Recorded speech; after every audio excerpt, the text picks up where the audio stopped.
Maruth, let me see your hat. Oh, that's nice. William and Mary Bookstore and Cafe. This is the downtown Williamsburg, isn't it?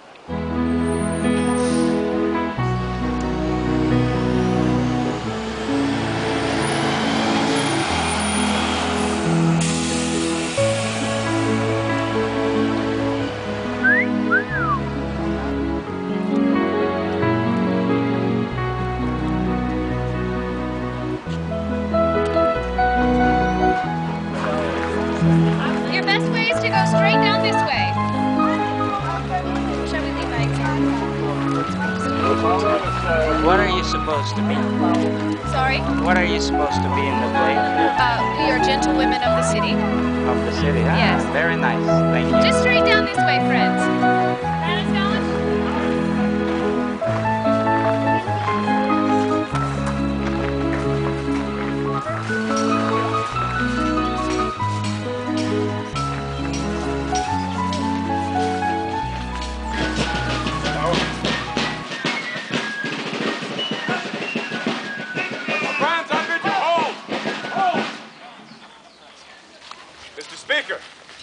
Mr. Wallace, sir, it's an honor to meet you, gentlemen.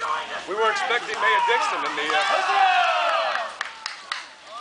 We were expecting to meet Mayor Dixon, sir, and the gentlemen of the Common Council.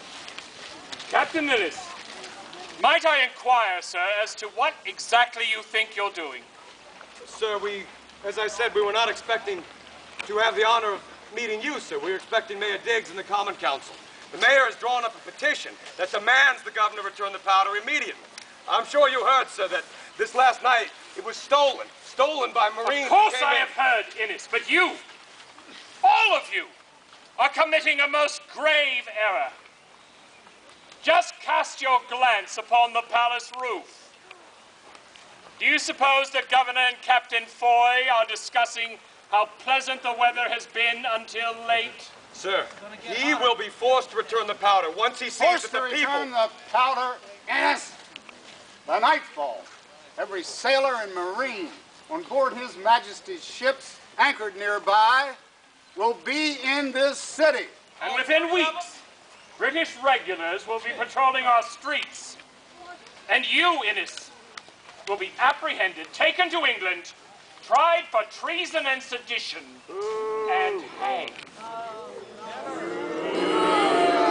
For God's sake, young man, all of you, our circumstance has not come to the state that you should risk your lives so carelessly. Here, Mr. Speaker. Now, I have the petition of the Common Council.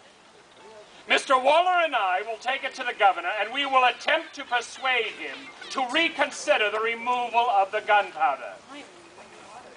Now, disband immediately.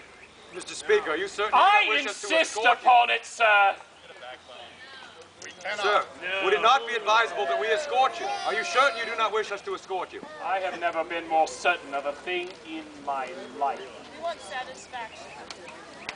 All right. If Mr. Speaker commands it, then we must disband. Hear me, friends. We will not defy the first man of Virginia. This is the finest man amongst us, and we will do him honor. Agreed. Boys, you ought to disband. I will send you word regarding our next muster. Captain, fall out. Believe me, you pursue the wise choice. Mr. Waller, come with me. I believe we have a message to deliver. God save you. God save you, sir. God save Virginia. God save the Queen! Charge! Hold a moment. We will meet with the mayor and other gentlemen en route and escort them under arms to deliver the petition personally. To the palace! Liberty or death! Liberty or death!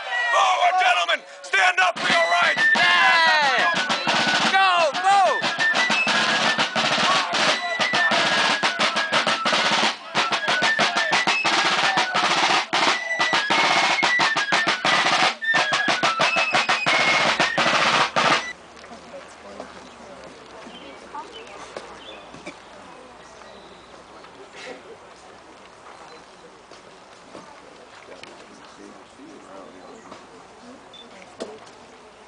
bad you want to be free. You come with me, you just may have that chance. Yes, indeed, a chance. A better chance to get shot or caught and whipped until you nearly die. Yes. Ennis thinking. He's a young man driven by his passions. Precisely the sort that liberty or death will drive to rash and thoughtless actions that will spell our doom if they are not moderated. Well, I'm certain it's made our task here today infinitely more treacherous. I am certain it has dashed all hopes of any reasonable or happy resolution. I want 2 companies of regulars brought here as soon as can be arranged. Excellency. How many men did Captain Montague and Lieutenant Collins say they could provide us? Sir, as we have discussed, General Gage in Boston has said that our best present hopes are for troops from Florida or from England. Either way, the 40 at most, Excellency. Order them here at once, as soon as we have concluded with these gentlemen. Your instruction, my lord.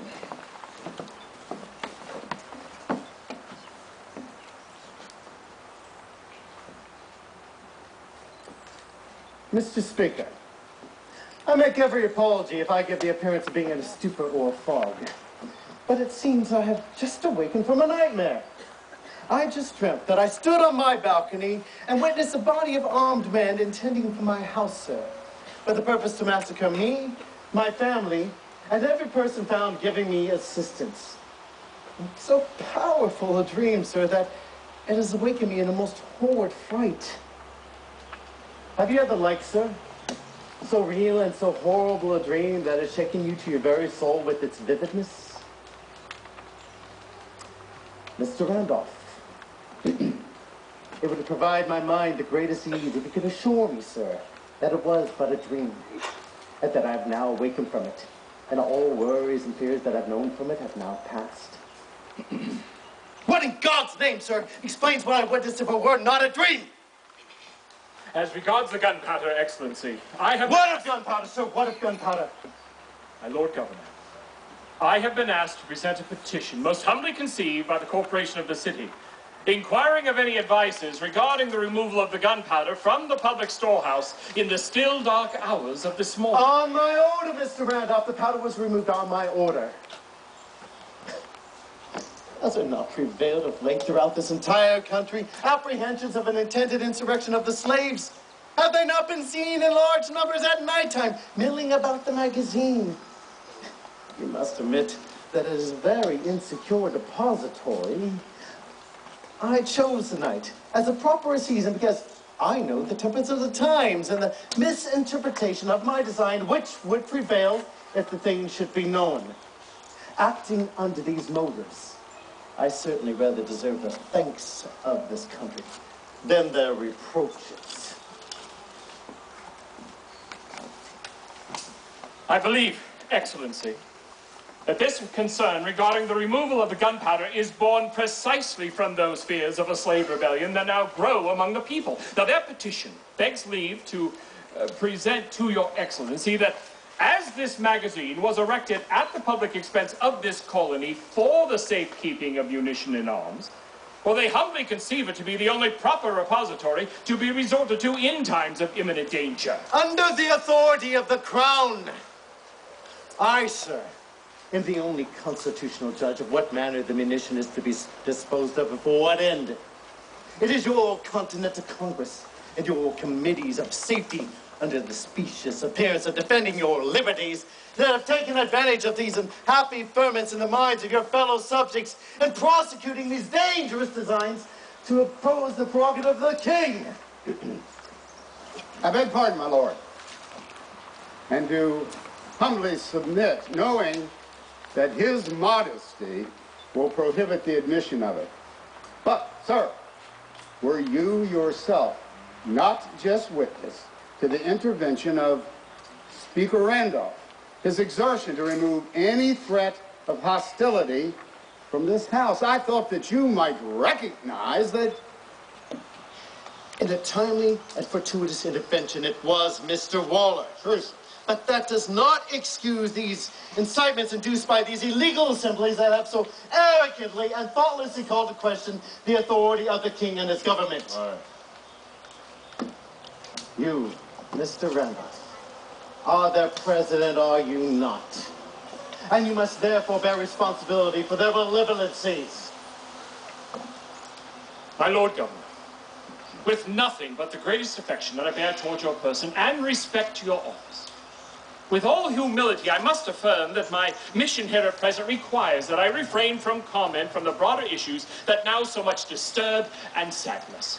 As I am here to represent the petition of the corporation of the city on behalf of its leaders, well, it would be inappropriate for me to abuse their charge to me by addressing the current continental disaffections. Now, I shall be ever ready to return upon your command. I command it now, Mr. Speaker. Or should I say, Mr. President of the Congress? Can we not now recognize that matters have come to such a ruinous state? That the very safety and well-being of the people of British North America are at risk? Due to what, sir? A 3-penny tax on tea? His Majesty and the Parliament have induced certain measures on the Massachusetts Bay Colony, brought on completely by infatuated hotheads and rascals whose purpose had so little to do with the dismissible tax on tea, and so much to do with the destruction of government and imposition of anarchy. Every thoughtful and moderate man, your lordship, acknowledges the destruction of tea in Boston as a lawless and inexcusable act. But those punitive measures imposed upon the entirety of Massachusetts for the crimes of a few men in Boston, they violate all conventions of British liberty and do not comport with any conception of British justice. Beg pardon, Excellency.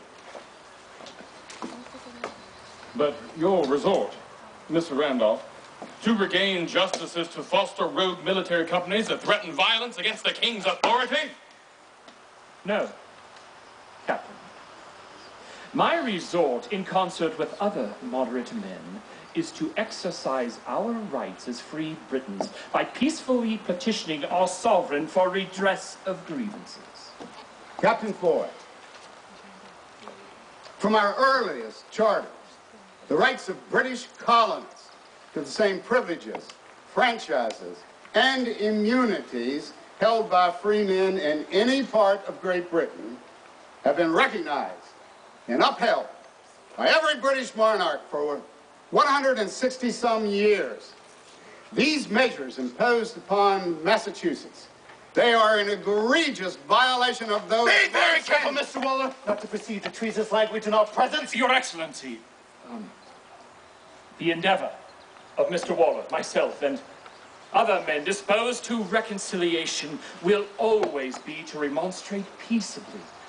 We are dutiful subjects committed... Reconciliation, Mr. President, will come by a dutiful submission to His Majesty's authority and the rejection of lawlessness and destruction of property. Indeed.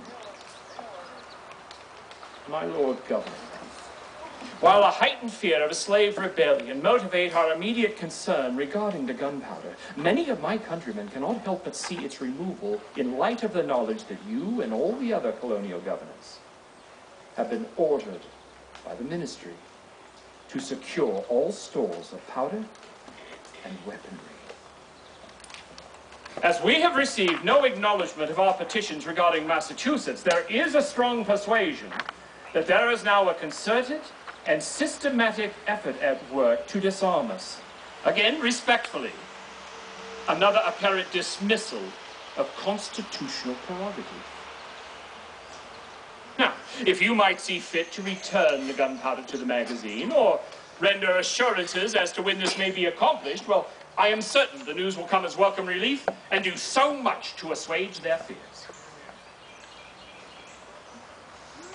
Well, they're quite explicit, Mr. Randolph.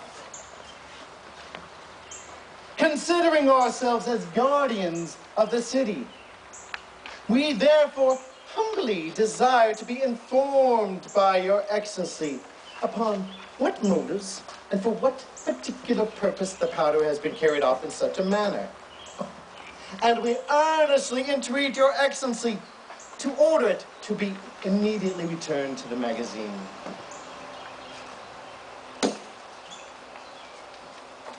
Let me render assurance, sir. Hearing of a slave insurrection in the neighboring county, I have removed the powder from the magazine where I did not think it safe, to a place where it will be in perfect security.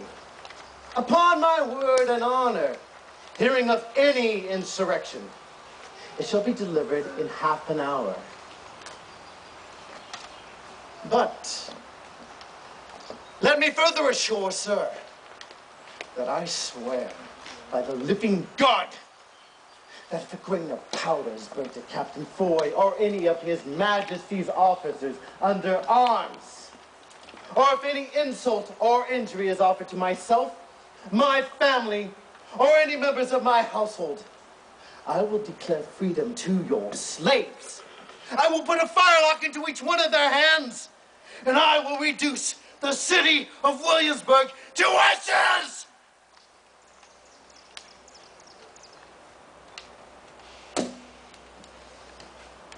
We are finished here, gentlemen. You are dismissed. God save the king. God save His Majesty. Save His Majesty.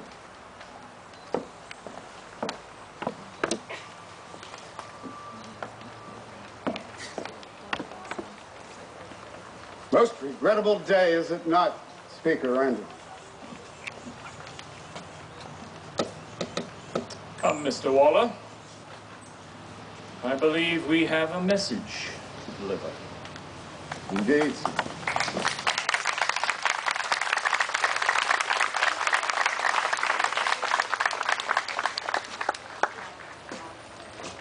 He said he would free the slaves.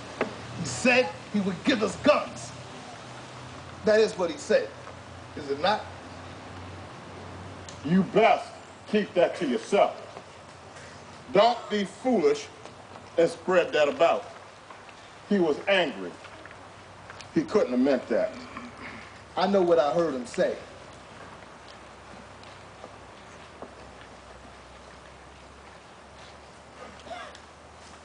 God save the king.